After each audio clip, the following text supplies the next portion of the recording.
Então vamos para mais uma aula. É sempre bom tentar chegar até vocês, levar um pouco, né, do nosso carinho, dizer que para nós esse meio de a gente poder conversar, a gente poder passar a atividade também através de vídeo, tanto eu quanto a professora Márcia, né, é uma maneira da gente se sentir ainda dentro da escola. Nós somos escola e a gente faz a nossa casa, né? Já falei isso em outros vídeos, também uma extensão da nossa própria sala de aula.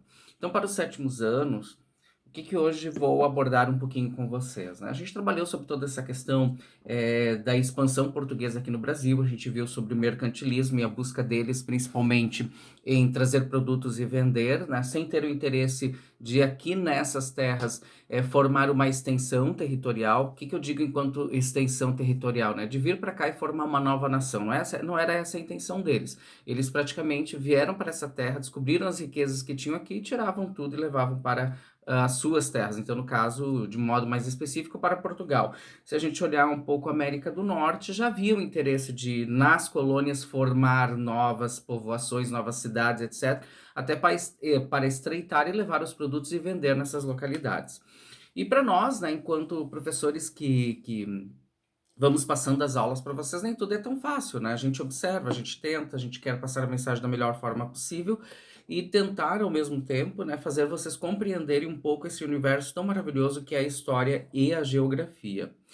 As duas caminham juntas, na verdade, todas as disciplinas caminham juntas, né? Não tem como eu dizer essa é mais importante que aquela, todas elas se complementam. Mas eu queria então, dentro disso, né, de tantas coisas que a gente já viu e já abordamos, o nosso assunto através desse vídeo seria a, a escravidão aqui no Brasil, né? Ou então também de modo muito específico a questão da cultura negra no nosso país.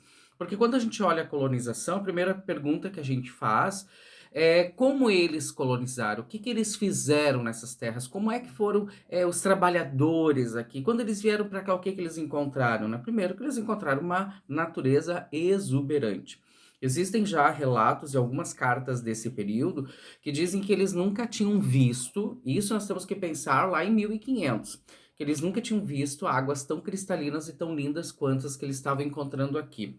O que que isso demonstra para cada um de nós? Quando a gente consegue ler, a gente vai ter que ler o que a gente chama de entrelinhas, né?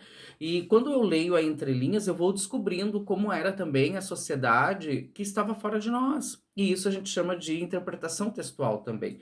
Que aí eu volto para dizer como as disciplinas elas estão unidas, né? Que é o que a gente sempre está vendo lá em português, a disciplina de português. Mas se lá nas entrelinhas eles dizem, olha, as águas aqui são limpas, a natureza é espetacular, a cor das aves, né, é fantástica, as penas, já deixa bem claro que lá na Europa os rios estavam sujos, que o próprio mar já tinha sua poluição.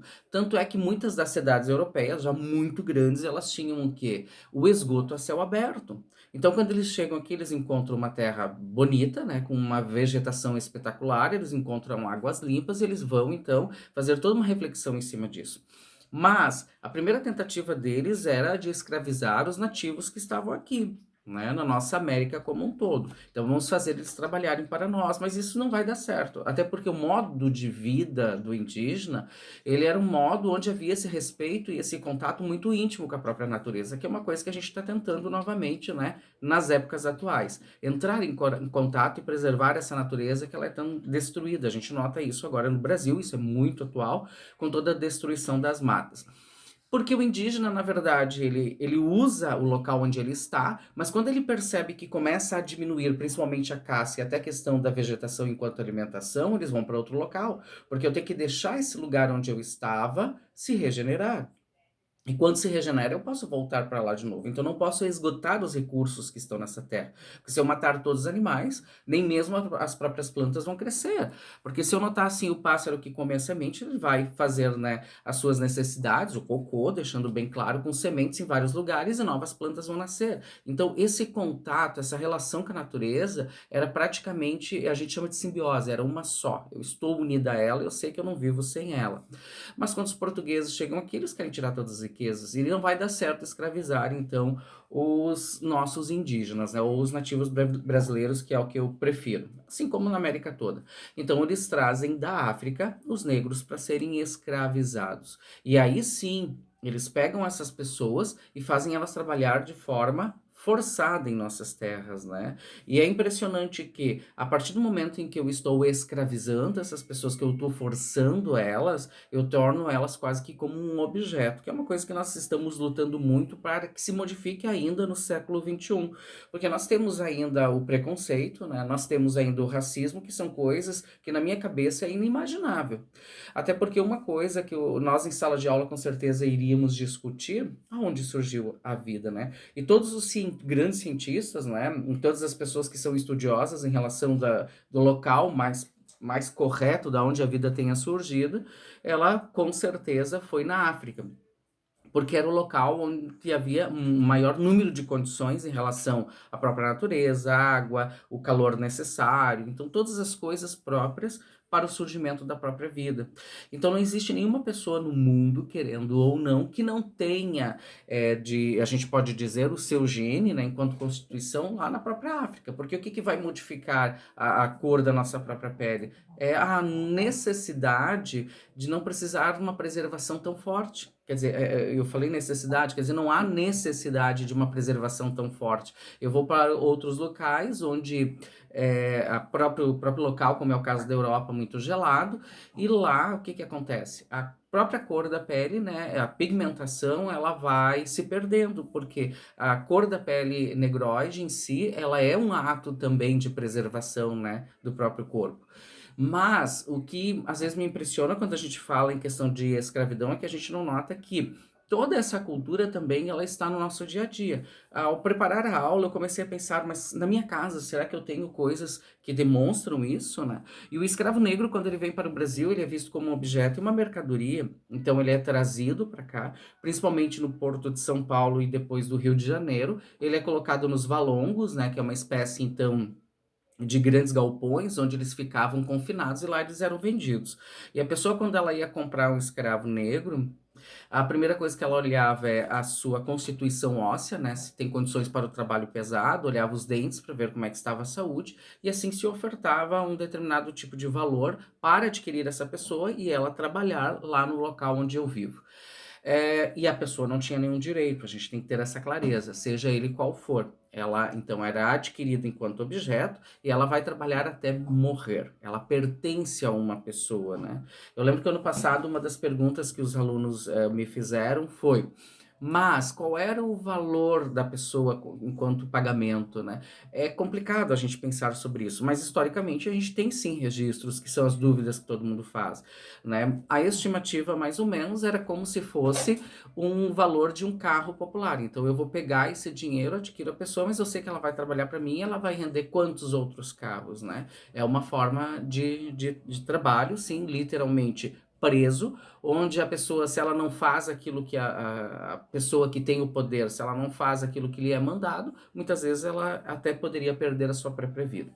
Então, quando eu começo a olhar dentro da minha casa, né, eu tenho muitas coisas que remetem a essa cultura. Como eu trabalho com história, né, sou professor de história, eu sempre vou guardando coisas que me lembram que a nossa cultura ela não é uma só, ela não é uma única cultura, né? Então aqui a influência brasileira, ela não é especificamente portuguesa. Quando vem outros para cá, aí sim é que começa, né, a ter, digamos, esse encontro de culturas e elas vão se misturando. E a cultura africana ela está presente todos os dias, né? Ela está presente inclusive nas nossas casas, até a partir do momento que a gente vai fazer aquele feijãozinho, a gente coloca algumas coisas lá que é para tornar ele, digamos, mais gostoso, como é o couro do porco, é pé de porco, orelha de porco e essas coisas todas, que quando lá na fazenda eles matavam o animal e tudo aquilo que não era usado, principalmente na casa grande ou para vender, e as vísceras principalmente, era dado aos escravos e eles colocavam dentro desses alimentos para tornar eles muito mais fortes, né? Mas isso vai durar até 1888, na verdade, até depois. 1888, a gente pode ter essa clareza que é quando oficialmente termina aqui no Brasil toda essa questão do tráfico, não só o tráfico negreiro que vem de fora, né? Claro que o tráfico negreiro termina antes, mas é quando termina oficialmente a escravidão no Brasil. Não se pode mais usar a mão de obra escrava. Então, 1888 é um ano muito importante, né, em toda a questão de desenvolvimento do Brasil enquanto um país livre.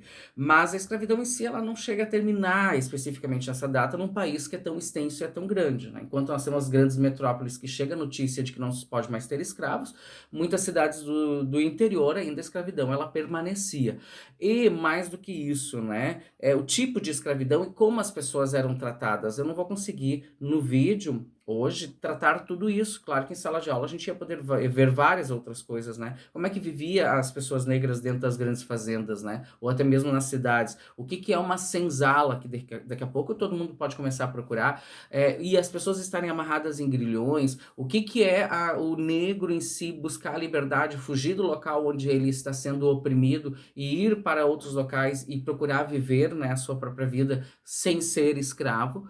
Então nós vamos ter os quilombos, e aí nós vamos notar que toda essa questão do negro no Brasil, ela é sim simplesmente de pessoas brancas que acham que podem dominar, porque se acham muito mais avançadas em questão de culturas, e que pegam outras pessoas que são diferentes daquilo que elas consideram o ideal. Então eu vou pegar a pessoa negra, que ela tá lá vivendo na África e não é igual a mim, ela não tem grandes cidades, ela não tem castelo, ela não tem palácios, etc. Então, ela, enquanto criatura mental de desenvolvimento cultural, ela é inferior a mim. Então eu chego, pego ela, arrasto e digo, por tu ser inferior, eu posso te escravizar.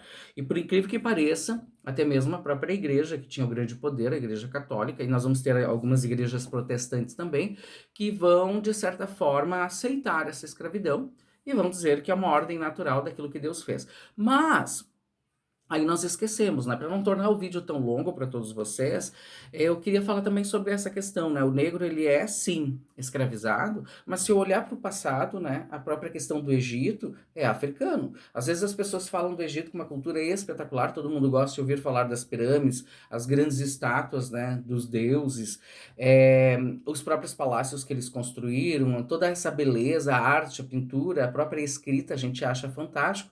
E muitos de nós não nos damos conta que toda essa grande população egípcia, todo o seu crescimento, tudo aquilo que eles foram, enquanto, né, um povo muito majestoso, é africano. É totalmente africano. E aí quando eu olho para minha casa, né, até esse aqui eu ganhei de presente, que eu olho assim, eu vejo, mas aqui tem influências diretamente africanas. E como eu sou apaixonado por tudo aquilo que envolve o mundo, né? Às vezes as pessoas dizem, mas isso não é brasileiro, mas agora tá aqui no Brasil. Então eu posso fazer uso disso e a gente vai unindo, porque afinal de contas o planeta é um só. E eu não tenho como separar e tirar isso e dizer, olha, eu sou brasileiro, então eu só vou usar aquilo que é genuinamente brasileiro. Não, as influências elas vão vindo, elas vão se juntando e elas vão fazendo parte do nosso dia a dia.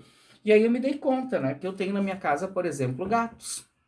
Eu tenho vários gatos, né? Alguns eu comprei, alguns eu ganhei de presente. Esse aqui até eu ganhei lá no Colégio Maria Emília, na época que eu estava trabalhando na direção. Então eu tenho o gato. E o gato, ele culturalmente, inclusive, era visto como uma deusa, né? Set lá no Egito. Então nós vamos ter o gato como sinal de proteção. E por incrível que pareça, as pessoas usam isso até os dias de hoje, porque vai se incorporando, né? E aí eu falei antes que a própria igreja ela aceitava, de certa forma, a própria escravidão, né? E aí, ao montar o meu presépio, e eu gosto do Natal, já falei sobre isso, eu comecei a olhar, poxa vida, né? Mas um dos reis magos é negro. Será que a gente se dá conta disso? Né? Porque os três reis magos vêm do Oriente e eles vão visitar e ofertar a Jesus presentes.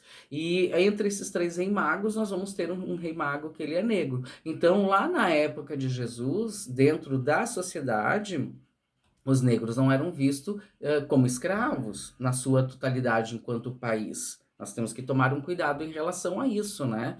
Eu tenho aqui na minha casa uma planta, e é uma planta que eu sou apaixonado, né? Às vezes eu ganho, às vezes eu acabo comprando uma e outra, que é a violeta. E a violeta não é uma planta brasileira, por incrível que pareça. Ela é uma planta africana. Ela é genuinamente africana. Tanto é que é uma planta que ela não gosta muito do frio. No inverno, aqui no Brasil, ela tem muita dificuldade de crescer e se desenvolver, né? Ela vai apodrecendo, porque ela gosta do calor. E ela é uma planta africana. E as pessoas vão lá, compram a violeta e nem se dão conta em relação a tudo isso, né?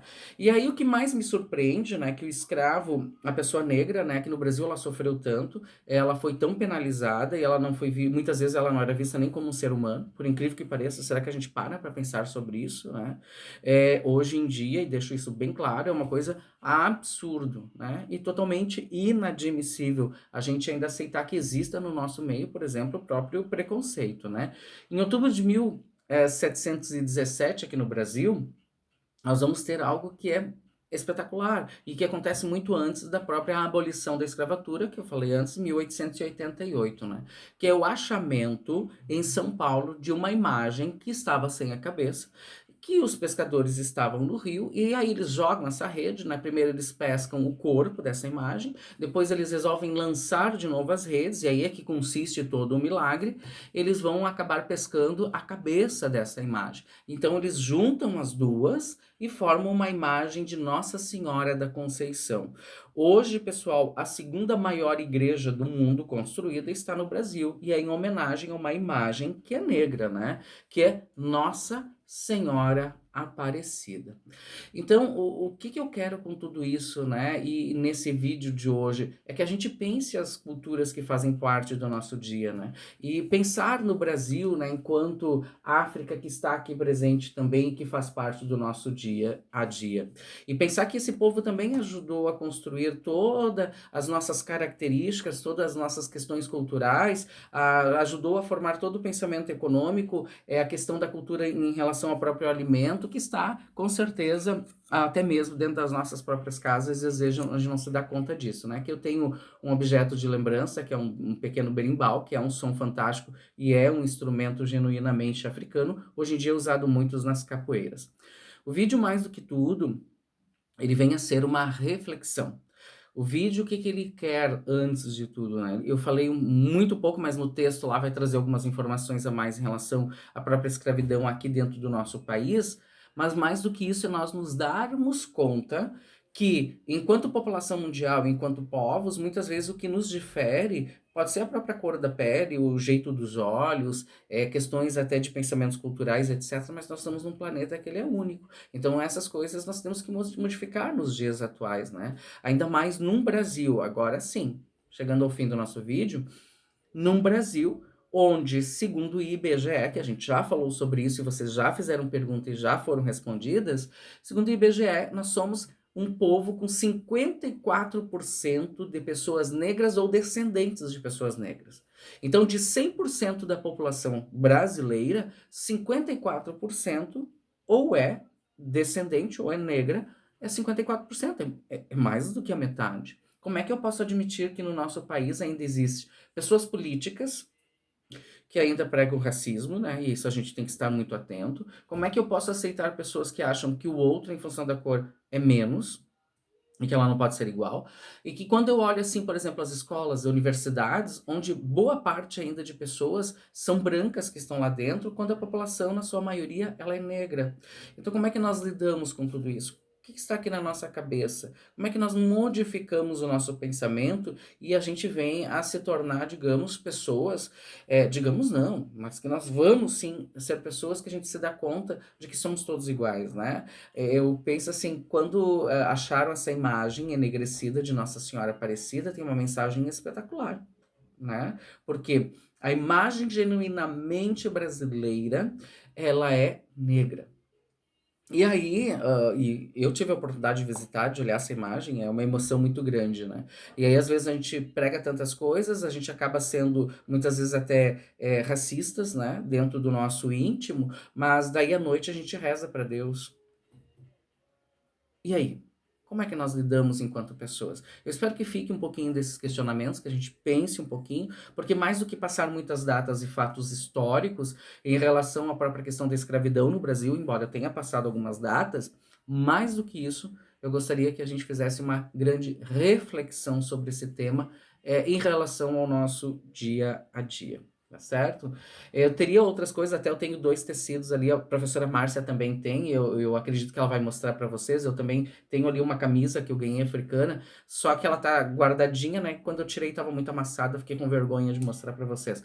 Mas as culturas, eu sempre digo, as pessoas quando vêm na minha casa, elas dizem: credo, a tua casa tem muita informação, né? Ainda bem.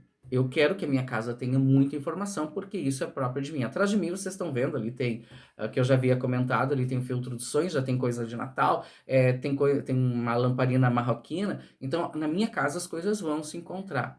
Porque o que eu acho não, o que eu tenho certeza que o que há de mais belo no mundo é justamente as diferenças de pensamentos e as culturas que se encontram. E isso, gente, é o que há de mais belo para todos nós aproveitarmos. Então, até a próxima aula. Um abraço meu e da professora Márcia e que todos fiquem bem.